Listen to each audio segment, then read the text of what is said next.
In a fiery exchange on Capitol Hill, things got personal, and then unforgettable. Congresswoman Alexandria Ocasio-Cortez, better known as AOC, made the mistake of mocking Senator John Kennedy's education and intelligence during a heated debate. But what happened next left even her own supporters stunned. It began during a hearing where tensions were already high. AOC took the floor and, with her usual confidence, launched into a pointed critique of Senator Kennedy's views. But then she crossed a line, questioning the legitimacy of his educational background and mocking his Southern drawl, implying that his folksy tone masked a lack of intellect. The room went silent. Cameras zoomed in. And Senator Kennedy? He didn't raise his voice. He didn't even flinch. He simply smiled and delivered a response that no one saw coming. Senator Kennedy leaned into the microphone and calmly said, "Congresswoman, I may talk like a country boy, but I graduated magna cum laude from Vanderbilt, went on to Oxford University, and finished with a law degree from the University of Virginia. Now, I ain't the smartest man in this room, but I sure know not to confuse style with substance." The room erupted in laughter and gasps. AOC's expression shifted. She tried to respond, but the momentum had shifted entirely.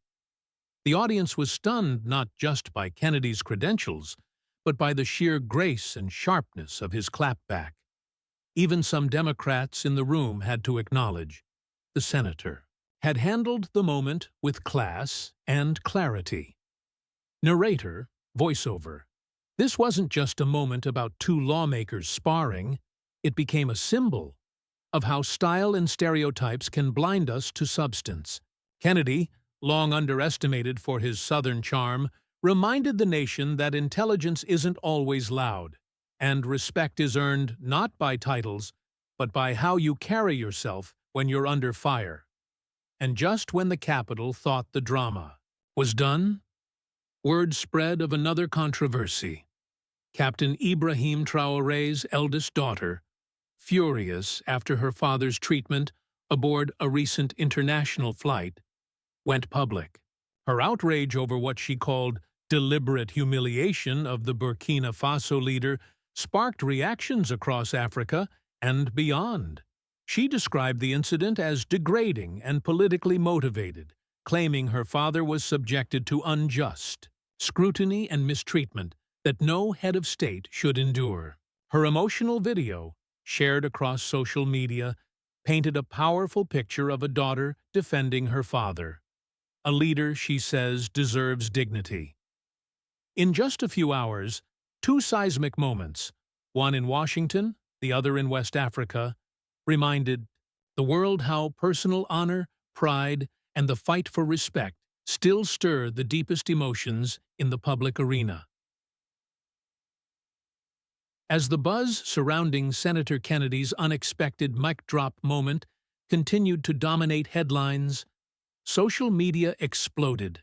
Clips of his calm and pointed rebuttal to AOC's jab began circulating everywhere: Twitter, TikTok, YouTube, garnering millions of views within hours. Pundits across the political spectrum weighed in. Conservative commentators hailed Kennedy as a master of quiet dominance, praising his ability to dismantle an insult with nothing but facts, poise, and a disarming smile. Meanwhile, even some moderate liberals admitted that AOC may have underestimated her opponent. But the story didn't end there. Behind the scenes, word leaked that Democratic leadership was less than pleased with the exchange. According to Capitol insiders, AOC was privately warned to stay focused on policy over personal attacks, especially when dealing with figures like Kennedy, who have a record of turning ridicule into political triumph. At the same time, the other story unfolding thousands of miles away in Burkina Faso was reaching a boiling point. Captain Ibrahim Traoré, who had remained silent after the humiliating experience on the international flight, finally broke his silence during a national address. With his daughter standing quietly behind him, he expressed disappointment, not just with the airline's treatment, but with the international community's silent endorsement of what he called a growing culture of selective respect.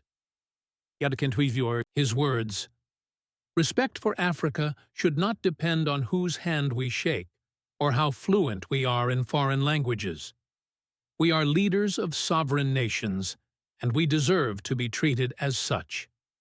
His daughter, who had previously gone viral for her tearful condemnation, stood strong. Her words continued to resonate. "My father may be quiet, but we will not allow anyone to humiliate him in silence again." Narrator, voiceover. As the dust settles, two very different yet parallel stories have captured the world's attention. N. The United States, a senator reminded the country that character and substance outlast any cheap insult.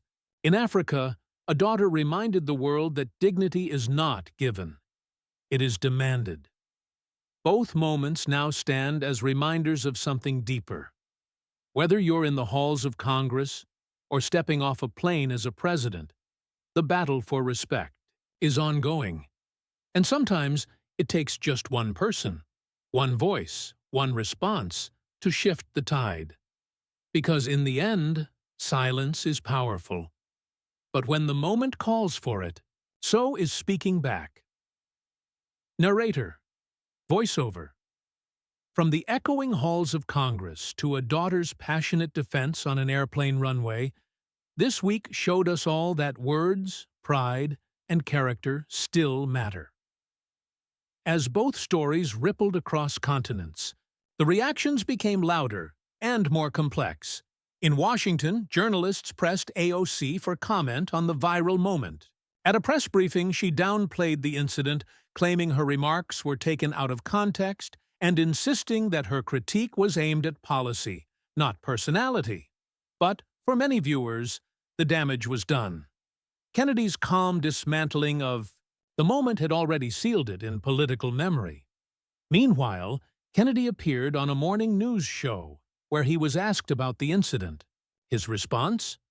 Pure Kennedy. "I'm not interested in personal fights," he said. "I'm interested in facts. But if someone wants to test me, I'll be happy to bring a pencil sharpener." That quip lit up the internet again. Memes, remixes, and parodies flooded every platform. Hashtags like "pencil sharpener politics" and "Kennedy clapback" started trending. The moment became more than just politics. It became pop culture. Across the Atlantic, Captain Ibrahim Traoré's daughter, Amina Traoré, was invited to speak on a televised youth forum in Ouagadougou. Calm but visibly emotional, she reflected on her father's values and the message he taught her. To stand with dignity, even when no one else is watching. "He told me," she said, "power is not about who shouts loudest, but who holds their ground when everyone else steps back." Her words struck a chord. Young people across Africa shared their own stories of humiliation, bias, and the silent fight for dignity. From Ghana to Senegal, the phrase "we hold our ground" became a rallying cry, echoed in classrooms, protests, and even by artists and poets. Narrator, voiceover. This was no longer just about a congressional hearing or an airline incident. It had become something bigger, a global reflection on respect, leadership, and how easily dignity can be challenged and reclaimed. In both stories, the message was clear. Whether it's a Southern senator being underestimated for his accent, or an African president being disrespected on foreign soil, there's a line that, once crossed, awakens something stronger than fury. It awakens truth. As the world watches and reflects, one thing becomes certain. You can mock a man's words. You can humiliate a leader's silence. But you can't bury character. Not for long, and in moments like these, character rises. Not in fury, but in calm, deliberate, and unforgettable words that echo louder than any insult ever could. In the days that followed, the ripple effects only intensified. Major international media picked up both stories, drawing surprising parallels between two seemingly unconnected moments: a verbal spar in Washington and a silent protest in West Africa. Commentators began referring to it as the respect divide, where political decorum, personal dignity, and cultural misunderstanding collide on the global stage. Editorials emerged in major outlets. The Southern senator who outsmarted the soundbite, "Daughter of Africa stands for a father silenced," and "Respect is not regional." Senator John Kennedy, usually underestimated in elite circles for his homespun metaphors and down-to-earth style, found himself being discussed in Ivy League classrooms and political forums across Europe. Analysts marveled at how a single measured response, void of insult but full of substance, could have such a lasting impact. Meanwhile, in Burkina Faso, Amina Traoré's call for justice had evolved into a national campaign. University students held peaceful gatherings at campuses across the country. They held up handwritten signs that read, "Dignité n'est pas négociable." Dignity is not negotiable. International organizations took notice. The African Union quietly reached out to the airline involved in the incident, requesting a full report. And though no official apology had been issued, diplomatic pressure began to mount behind the scenes. Narrator, voiceover. Both John Kennedy and Amina Traoré, in different ways, had ignited a quiet revolution, not with anger, but with grace. In trotting to Washington, Kennedy's staff released a short statement to the press. The senator appreciates the support he's received. He believes in rising above mockery and proving the critics wrong with facts, not fury. In Ouagadougou, Amina posted a single message on social media, paired with a photo of her father walking off the plane with his head held high. Her caption read, "You tried to humiliate him. Instead, you reminded the world who he is."